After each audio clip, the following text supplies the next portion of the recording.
उत्तर प्रदेश और खासकर बिहार में छठ का विशेष महत्व है। छठ सिर्फ एक पर्व नहीं बल्कि महापर्व है जो पूरे 4 दिन तक चलता है। हेलो फ्रेंड्स, मैं हूँ सैल शर्मा और आप सभी को छठ की बहुत बहुत बधाई। पारिवारिक सुख समृद्धि और मनोवांछित फल की प्राप्ति के लिए यह व्रत किया जाता है। यह व्रत कार्तिक माह के शुक्ल पक्ष की पंचमी से शुरू होता है। पहला दिन नहाय खाए कहलाता है, जिसमें दिन भर निराहार रहकर लौकी, भात और चने की दाल खाई जाती है। छठ के दूसरे दिन को खरना कहा जाता है। इस दिन व्रती को सुबह से शाम तक निर्जला व्रत रखना होता है। फिर शाम में पूजा पाठ करके गुड़ की खीर और पूड़ी या रोटी खाई जाती है। स्नेही स्वजनों को अपने घर में बुलाकर इस प्रसाद का वितरण भी किया जाता है। और उसी दिन नाक से मांग तक सिंदूर भरने की परंपरा भी है। छठ पूजा में सूर्य देव को प्रसाद के रूप में ठेकुआ चढ़ाया जाता है।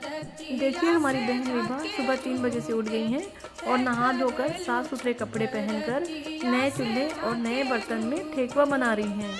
ठेकुआ को सांचे से सूर्य की तरह का रूप दिया जाता है, जो छठ पूजा से इसके संबंध पर जोर देता है। प्रसाद बनाने वाली जगह भी पूरी तरह पवित्र होनी चाहिए। छठ का व्रत करने वाली महिलाएं खरना वाले दिन बने प्रसाद ग्रहण करने के बाद कुछ नहीं खाती हैं, जिसके बाद ही 36 घंटों का निर्जला व्रत शुरू होता है। छठ पूजा में प्रमुख फल है केला, श्रीफल, सिंघाड़ा, सूतनी, गन्ना, मूली। छठ पूजा में सबसे पहले नई फसल का प्रसाद चढ़ाया जाता है, इसलिए प्रसाद के रूप में गन्ना जरूर चढ़ाना होता है।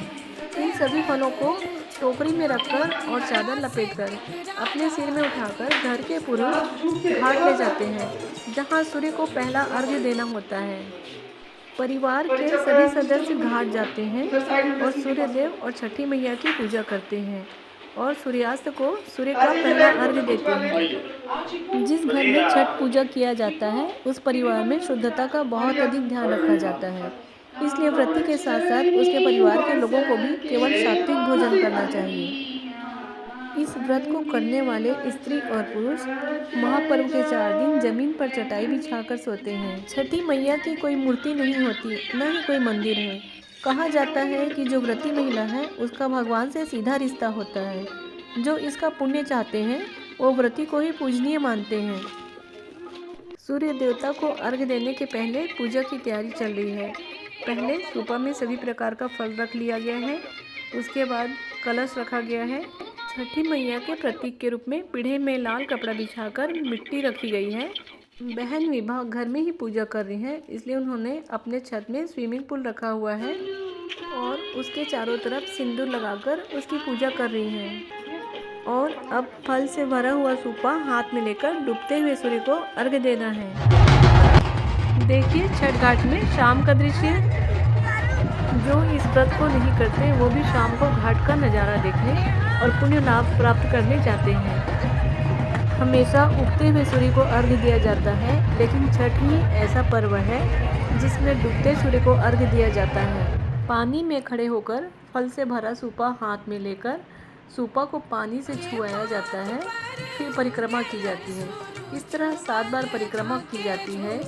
यही पहला अर्घ्य होता है।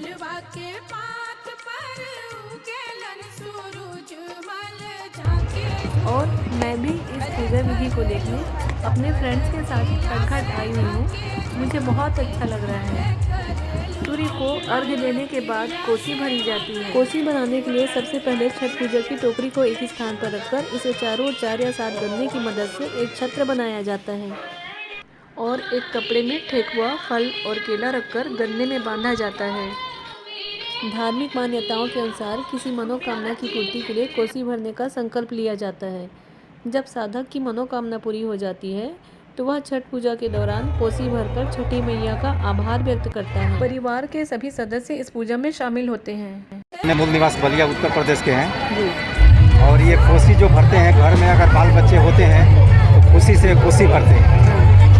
तो हम लोग जब प्रत्येक साल एक कोसी भरते हैं और शादी विवाह हुआ तो दूसरी कोसी भी भरते हैं। तो एक सब 2 कोसी कौन सा है बताइए? कोसी किसको बोलते हैं? कोसी में जिसमें 6 दिया जल रहा है वो कोसी है। चौथा दिन यानी सप्तमी तिथि छठ महापर्व का अंतिम दिन होता है। इस दिन प्रातःकाल उगते सूर्य को अर्घ्य दिया जाता है।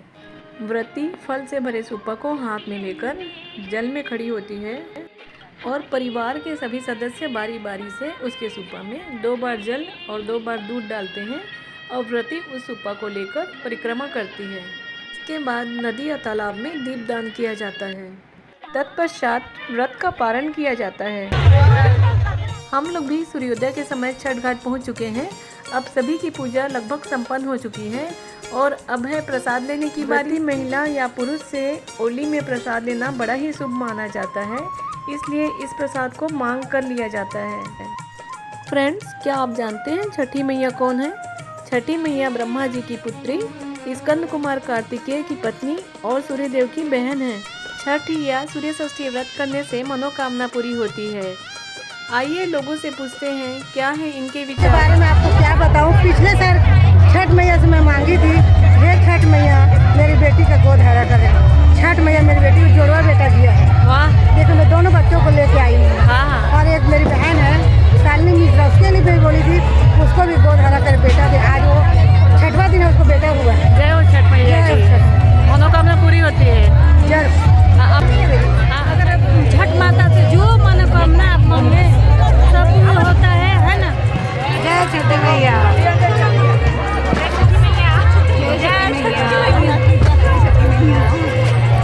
आपने भी व्रत रखा है? नहीं, मैंने व्रत तो नहीं रखा है, पर मैं पहली बार आई हूँ छठ पूजा कैसे की जाती है देखने। मैं भी छठी मैया से कुछ मांगी हूँ, देखिए मेरी मुराद पूरी होती है कि नहीं। जरूर होगी आपकी मुराद पूरी। जय हो छठ मैया की।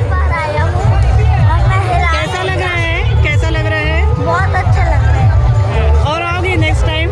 हाँ, नेक्स्ट टाइम आऊंगा। श्रद्धा और विश्वास से की हुई पूजा कभी व्यर्थ नहीं जाती। मैया सबकी मनोकामना पूरी करेंगी।